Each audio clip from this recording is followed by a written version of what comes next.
I've hunted the tundra, I've hunted North America out west, a bunch of different places, but as far as the variety of game and the abundance of game and the fair chase, you can't beat this. This is second to none.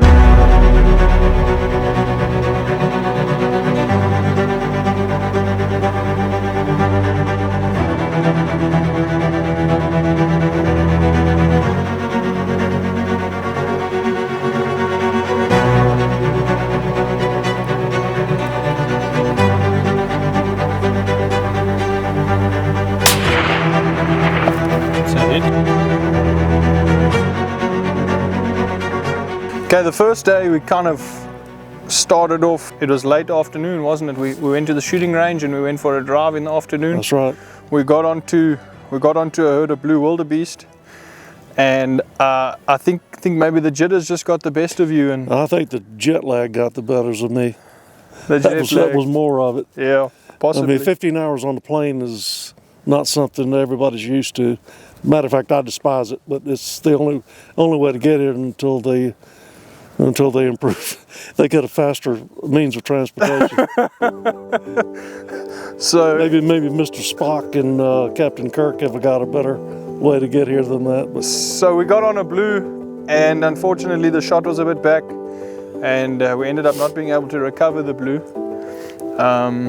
But with these conditions, sometimes it doesn't always make for an easy recovery. We're busy putting on a stalk on there's some zebra and some hartebeest. Mr. Norm. Let's get a bit closer. Don't shoot. Let's get a bit closer.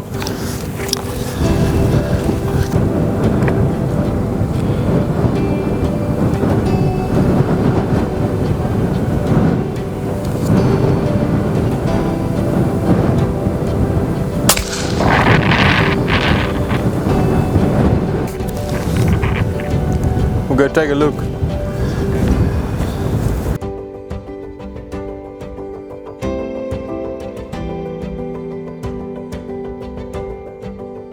well, the ice is finally broken. We stalked the zebra.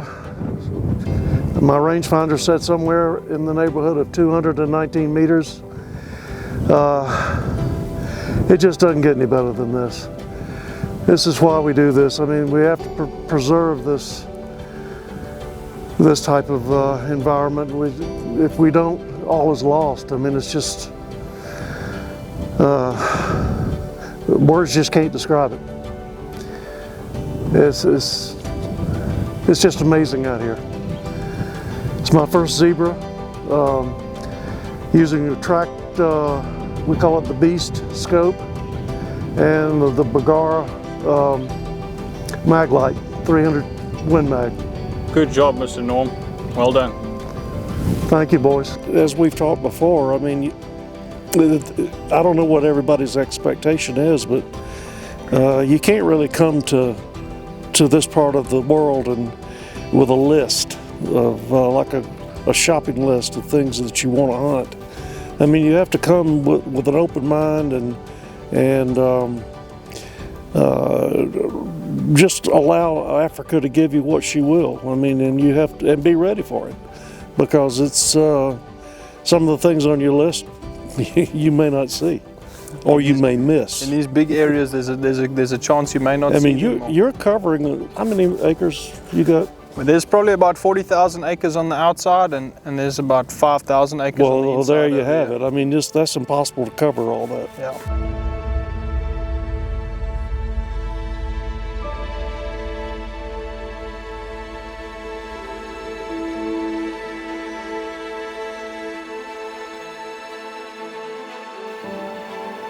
Take him. Got him. Right, Mr. Norm, we're sitting here with an ancient old eland bull. We've been hunting all morning. We haven't seen much, and yeah, we pulled in here, and he was here with a younger bull up in the flats, and you put an excellent shot in with that Bergara. Yeah, that's just a great eland bull. Really well done. Thank you so much. This is This is a trip of a lifetime. If you're looking for quality time out in the African open country, there's nothing finer than this. So pictures do not do this countryside justice. It's hard to describe until you're actually here to experience it. It's something that you won't see it on TV, you won't see it on the cable channel, you won't see it in books or magazines until you get here. It's words. I have no words. And one of the things that I would do differently is, you know, I don't get an opportunity to hunt this type of hunting very much in the United States, and big game hunting. And I think I would, if I had it to do over, I would have spent more time practicing with a tripod. Yeah, it's very important to be able to shoot off the sticks or the tripod. Bench shooting, that's just warming up. This is not. Bench shooting doesn't get you anything. I mean, you got to be ready. Sometimes you got to be quick. You need to get a good range finder, get familiar with it, know how to use it.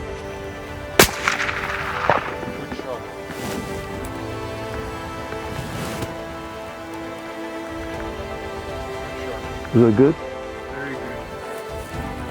Well, Mr. Norm. Once again.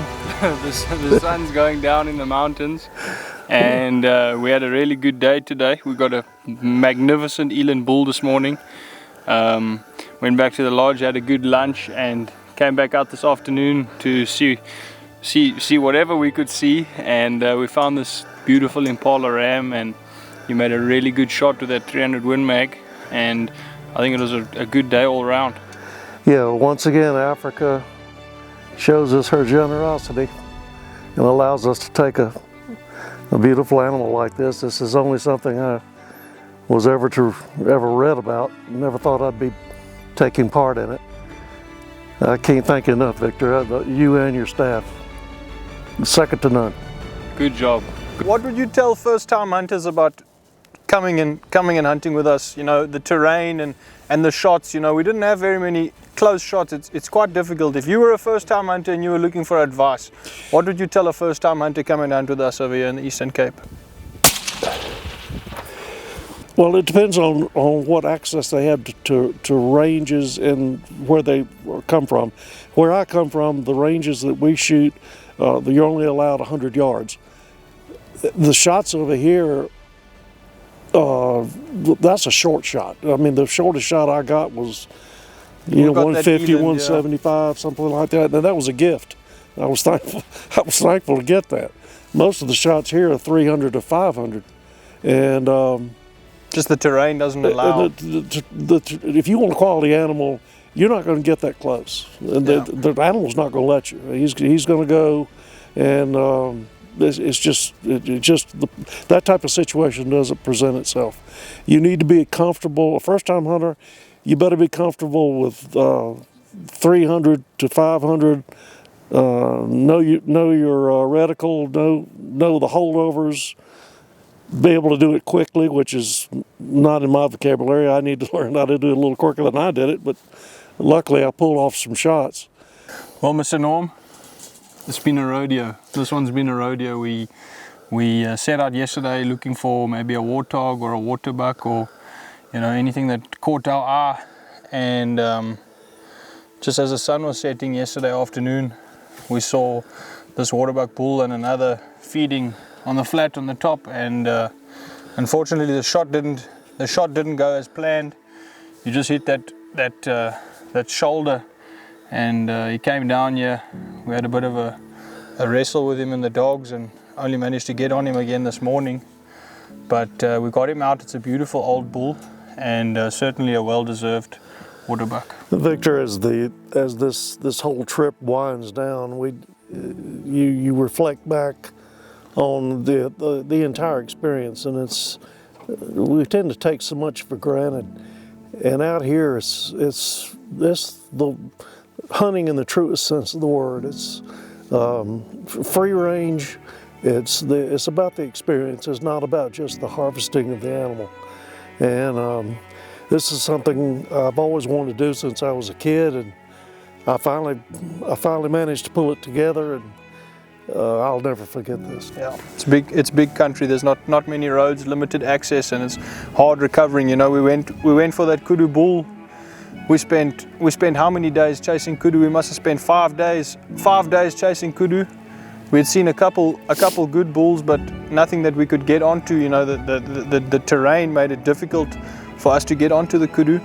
But you know, after day 5, we missed a bull in the morning, and you could see everyone's hopes were a little bit down after that, because we hadn't been seeing that many kudu. You know, it's a difficult time of the year. It's dry, and we came around that valley, and there he was. You know, you put a great shot on that bull, 435 meters with that Bagara, and he didn't go very far from there.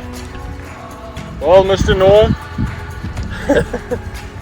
I don't really know what to say. I never had to work so hard for anything in my entire life. It's day 6 of our 9-day safari, and we're sitting here in the mountains along the Kai River, and we've got a beautiful kudu bull down. We worked and we worked and we worked some more, and the bulls just haven't been showing themselves. But we came around the bend this morning, and this big bull was standing in the shade. He noticed us, but after a while he kind of stopped paying attention and fed along into the cover, and we must have waited 2 hours for this thing to come out. And when he came out 435 meters with that 300 Win Mag of yours, it was no problem. Yeah, this is what it's all about. This magnificent animal. I mean, we waited, we put in a lot of effort, a lot of time, but nothing says Africa like this entire environment and all the animals that are in here for us to appreciate. And I couldn't have done it without Victor and his crew. Good job. So if you guys are looking for an adventure second to none, you need to take advantage of these guys. Right, Mr. Norm, we're going to walk through these flats here behind us. It's with the short grass in amongst the thorn trees, and see if we can find an old pig for you. Good. I want a real old, ugly one to keep us dead, all the spirits away.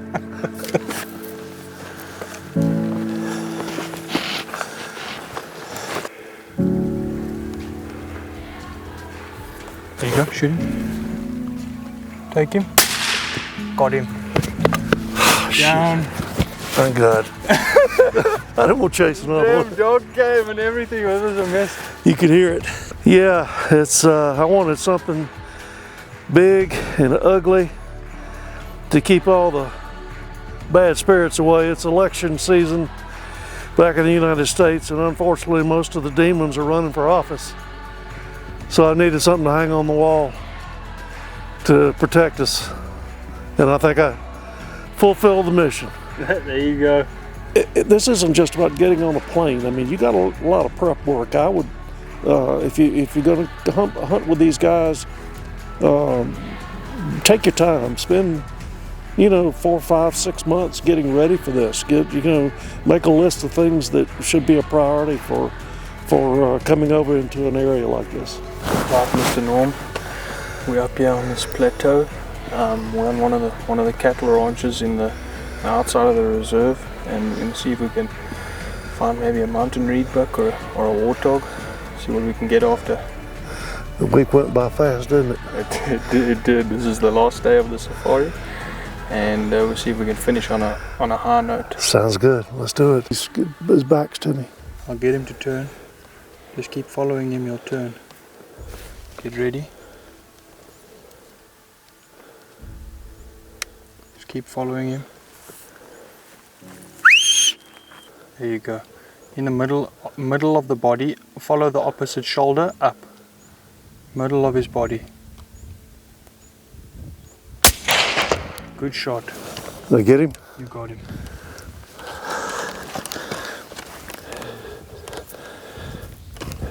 Down. That is a beast. Watch your gun doesn't fall off. Good job. That's an awesome animal. That is a great animal to add to your list. Right, Mr. Norm. It's our last day together.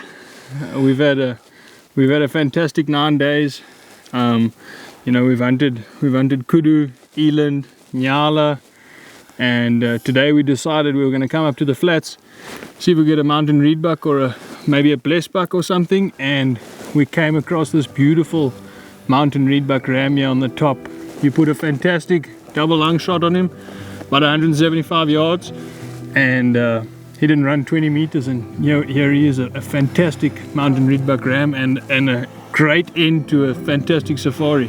What a fantastic 10 days, and the only way to describe it is a hunter's paradise or a wildlife paradise. I mean, this is second to none. You have to come here to experience it. Victor, this has been way beyond my expectations. We appreciate you coming out here, and thank you for supporting us. Thank you. I can't say enough about the staff here. I mean, the trackers and Victor's whole staff, I mean, they're second to none. I mean, it's amazing what these guys can do. And like I said, this is all a learning experience, and the more you do it, the more you appreciate. I think it's a dying sport. I'd like to see more of it done, and that you've seen in the past. But we've got to keep this alive. We just have to, and there's nothing better. Oh, we thoroughly enjoyed having you. I think let's retreat from this cold weather and go and drink a few beers inside the lodge. Or 12. Sounds like a good idea. Like me, on your bucket list, the things that you want to do before you're confined to the lazy boy recliner forever. Okay,